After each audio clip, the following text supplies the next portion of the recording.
Bon alors, on ne va pas pouvoir parler Feng Shui si on n'aborde pas le terme énergie. Vous savez qu'on vit tous dans un monde d'énergie, j'espère que vous le savez. Vous savez que nous sommes énergie, nous en vibrons. Et là, en me regardant, il y en a une aussi. Il y a une énergie. Et le Feng Shui, c'est difficile pour nous, esprits occidentaux, d'appréhender le fait que des énergies invisibles puissent impacter notre quotidien et puissent impacter nos ressentis. Fen veut dire vent, Shui veut dire eau. Une énergie visible, une énergie invisible. Vous n'avez pas attrapé le vent à ce que je sache. Et pour autant, lorsque vous faites une balade à la mer avec le bonnet, les écharpes, avec un vent qui vous fouette, avec un temps un petit peu pluvieux, pour autant vivifiant, et le vent qui va se trouver par une soirée au mois d'août avec des amis sur la terrasse et qui va vous caresser de sa tiédeur, va apporter une autre énergie. Vous allez avoir des ressentis, l'énergie de l'environnement, l'énergie avec les gens et votre propre énergie va être modifiée. La chimie ne sera pas du tout la même entre les deux énergies impalpables du vent. On est bien d'accord avec ça. Qu'est-ce qu'il y a encore comme énergie invisible? L'air, l'oxygène, les microbes, et on peut aller comme ça très très loin. Donc, pour parler Feng Shui, c'est une vraie gestion, comme l'acupuncture des points que nous allons venir travailler dans la maison, c'est une gestion des énergies, mais aussi une reconnaissance des énergies. Donc cela signifie que pour nos petits cerveaux occidentaux, c'est difficile d'appréhender ça, c'est difficile de se dire, tiens, tout ce qu'on ne peut pas calculer, tout ce qui n'est pas cartésien, tout ce qu'on ne peut pas voir, ça n'existe pas. Je viens de vous dire que si. Donc le Feng Shui, ce sont aussi des énergies visibles, ça c'est un fait et c'est acté, plein d'énergies visibles dans les projections, dans l'aménagement, dans la structure, dans les énergies d'un lieu.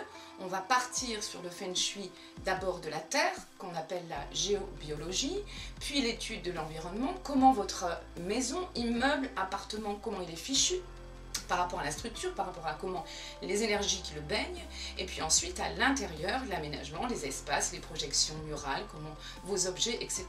Parce que donc, ce que je suis en train de dire, c'est que vous le vouliez ou non, que vous soyez d'accord avec ça ou pas, chez vous, votre chez vous, c'est vous. Chez vous, c'est vous. C'est vous à un instant T.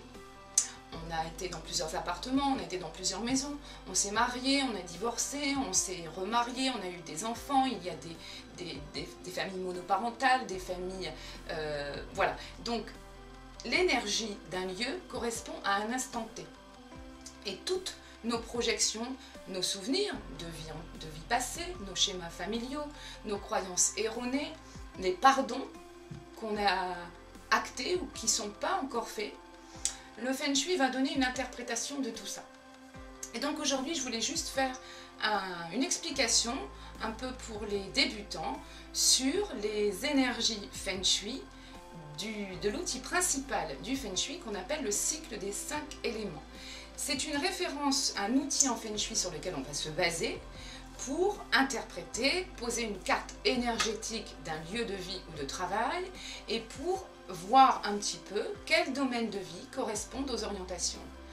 Donc en Feng Shui, on va partir du principe que rien de ce qui nous environne ici, rien de ce qui est juste à côté de vous quand vous me regardez, dans votre bureau, peu importe, rien n'est fait d'autre que d'eau, de bois, de terre, de métal.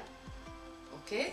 Si vous regardez un petit peu, le bureau, la chaise, les lampes, la voiture, voilà. Et donc, il y a un cycle productif naturel de ces éléments que nous allons voir maintenant et que je vais essayer de vous expliquer. Alors donc, nous allons essayer de faire un petit peu le cycle des 5 éléments, de façon un peu en mode conférence, mais en mode conférence vidéo, c'est pas facile. Donc j'espère que vous allez voir. Donc, 5 éléments, un cycle. On va commencer par l'eau. L'eau nourrit le bois. On est bien d'accord, vous pensez à l'eau, des plantes, voilà. Le bois alimente le feu. Ok avec ça. Le feu, par les cendres que l'on dispense sur la terre, le feu nourrit la terre. Ok. La terre c'est de la terre, une terre riche, une terre fertile, une terre bien féconde. On va y trouver du minerai. Donc, c'est de là qu'on trouve le métal. Les chercheurs d'or, les pépites, se trouvent dans la terre. Donc, le métal ici, lui, quand on le chauffe, il se transforme en vapeur d'eau. Et le cycle reprend. Le cycle des 5 éléments. Mais ce cycle a une fonction aussi, et c'est ce que l'on va éviter en Feng Shui dans la maison, c'est de regarder que ces énergies, les énergies des 5 éléments qui correspondent à chacune une orientation, le bois correspond à l'orientation est.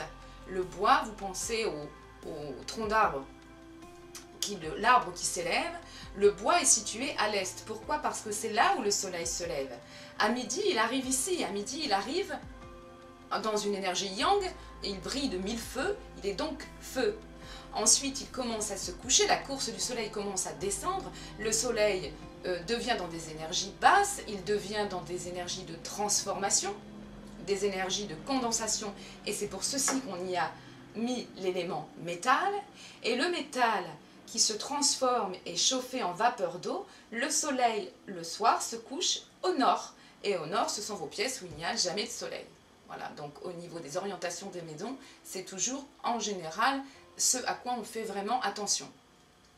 Il y a un cycle qui est contraint dans ce cycle productif. Pourquoi? Parce que fait l'eau au feu? Ça l'éteint. Que fait le métal? Excusez-moi avec mon papier. Le métal au bois.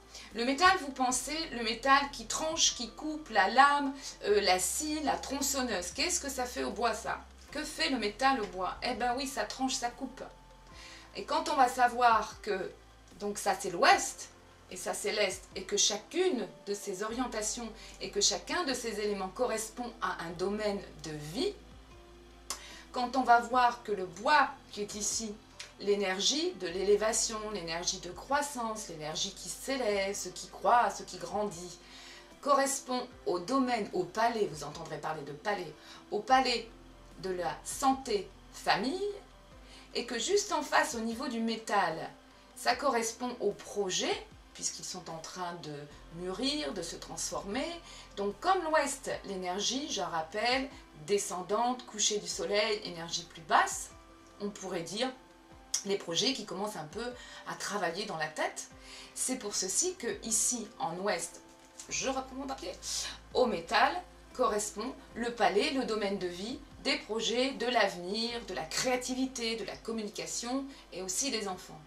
Alors juste, quand on réfléchit un tout petit peu et que le métal tranche le bois, ça veut dire que votre domaine des projets, de l'avenir, de la créativité des enfants, qui est donc élément métal, quand on pense qu'on va circuler chez vous et que ça va aller de l'autre côté en bois, si le métal et le bois sont contraints, s'il y a trop de bois dans le métal ou trop de métal dans le bois, j'essaie d'être schématique, mais enfin bon, en gros c'est ça, et bien qu'est-ce que ça va faire? On entend bien que c'est les domaines de vie qui vont être affectés. Ça veut dire que dans la santé famille, si le métal est en trop forte présence, des problématiques et des dysfonctionnements vont se trouver dans le domaine de la santé de la famille. C'est la famille en tant que cellule familiale, c'est nous, c'est-à-dire nous, papa, maman, les enfants, nos aïeux, nos frères, nos sœurs, nos parents. Presque une énergie presque du passé. Par ici, on est plus peut-être sur le passé. Et de l'autre côté, c'est l'élément métal, c'est les projets, l'avenir. Si les deux sont en dysfonctionnement et que les énergies sont contraintes, vous avez systématiquement des problèmes et des dysfonctionnements dans ces domaines. Vous comprenez un petit peu le système? Je reprends. Donc je reprends. J'ai enlevé mes lunettes parce qu'en fait, ça ne sert à rien, je suis derrière, je ne lis pas. Donc je reprends.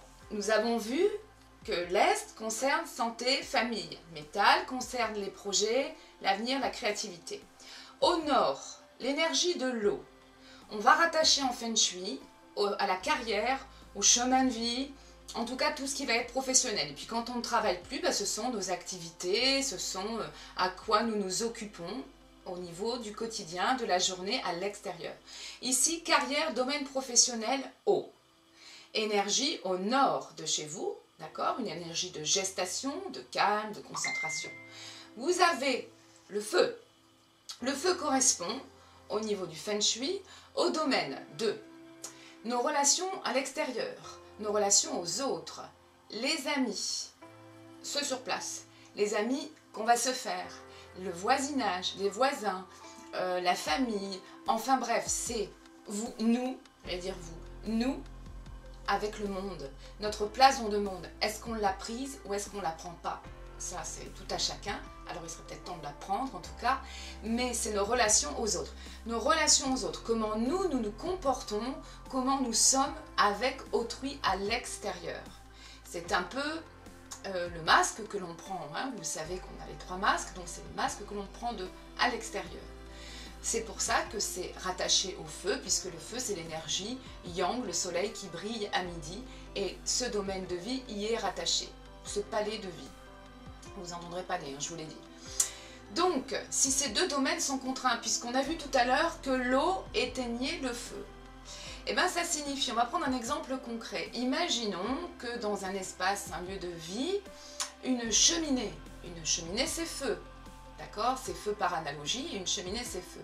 Si une cheminée se trouve dans l'orientation nord, donc dans l'orientation rattachée à l'élément de l'eau, ça fait, l'eau éteint le feu, ce sont 2 contre-productions qui peuvent entamer des dysfonctionnements et des problématiques et dans nos relations aux autres, donc ça peut être le travail, ça peut être les collègues, ça peut être pas mal de gens, parce que ici, le domaine est contrarié. Donc, la carrière et les relations aux autres qui vont de pair, à partir du moment où c'est contraint, eh ben, ça va être contraint aussi dans la vie, dans votre vie et dans la façon dont vous gérez vos relations avec autrui dans la carrière professionnelle, dans le domaine du travail. C'est indubitable et c'est sûr.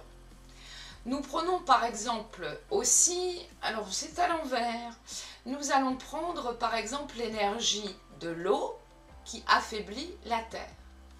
La terre en Feng Shui, alors là on ne le voit pas parce que nous ne sommes pas dans le Bagua, nous ne sommes pas dans le carré d'Oshu, mais la terre en Feng Shui va être attachée principalement à 3 sources, va être attachée à l'amour, aux relations amoureuses, mince, j'ai déjà pas mon papier, aux relations amoureuses, va être attachée au centre, au Tao, à l'équilibre bien-être, et en nord-est va être attachée, c'est un élément de terre, l'introspection, soit notre intérieur, la spiritualité, la connaissance de soi, les études, la formation, tout ce qui va être un peu dans la concentration, ce qui est un peu logique puisque c'est vraiment une intermédiaire entre le soleil qui est dormant et qui commence à s'élever ici à l'est. Donc la Terre va être rattachée à des secteurs qui vont être plus sur nous à l'intérieur aussi. Et donc la Terre avec l'eau, ben, ça fait un peu de la boue. On est d'accord, c'est un petit peu vaseux comme chose. Donc si de l'eau se trouve en orientation terre, je rappelle centre, Tao, sud-ouest. Le sud-ouest est élémentaire et c'est les relations de l'amour. Et puis le nord-est. Et bien si trop d'eau, donc par les formes, par les matières, par les couleurs, se situe dans ce secteur, ce sont ces 3 secteurs-là, domaine, palais, on va changer un peu de vocabulaire, qui vont être affectés. Donc un exemple, une salle de bain. Les WC sont des pièces d'eau. Elles ne sont peut-être pas systématiquement situées au nord, mais ce sont des pièces d'eau. Et bien des pièces d'eau qui vont être situées dans des orientations rattachées à la terre, et oui, ça va un peu, ça va être un vaséifié, ça va faire de la vase, à terme, au fil du temps, tranquillement. Donc voilà, je ne vais pas pouvoir faire une vidéo super longue, ce que je voulais que vous appréhendiez, c'est vraiment un peu l'essentiel déjà du cycle des 5 éléments. Vous voyez, pour voir que en résumé, pour voir que chaque orientation de chez vous correspond à un élément de la nature, correspond à un domaine de vie, et que l'idée du Feng Shui, c'est de maîtriser et de jouer un petit peu à gérer correctement toutes ces énergies en fonction des orientations et des éléments et de venir corriger ça. Alors ça apporte harmonie, ça apporte mieux-être, ça apporte bien-être, mais ça apporte surtout quand on appréhende tout ça et quand on essaie vraiment de caler, d'acupuncturer ces énergies chez soi et de le faire bien correctement et en interprétation et en décodage de ce que ça veut dire aussi, parce que bien sûr tout ça, il y a aussi vos projections, etc. Et bien ça pulse bien les domaines. Voilà, ça veut dire que si vous avez quand même un domaine qui est contrarié chez vous, que ça soit sur la santé famille, d'accord, cellule familiale, que ça soit sur votre relation à autrui, que ça soit dans la carrière, que ça soit dans les projets, ou que ça soit dans l'amour, tout ça, ça peut se corriger en fait. Tout ça, ça peut non seulement se corriger, mais en plus attirer à soi quand c'est super bien corrigé, et moi je corrige super bien. Quand c'est super bien corrigé, ça booste. Et il y a des choses qui changent dans le bon sens, hein. Il y a des choses qui changent, il y a des changes qui... Je crois, voilà, je bégaye, c'est fini, j'y arrive plus. Voilà, je recommencerai une autre vidéo, à bientôt.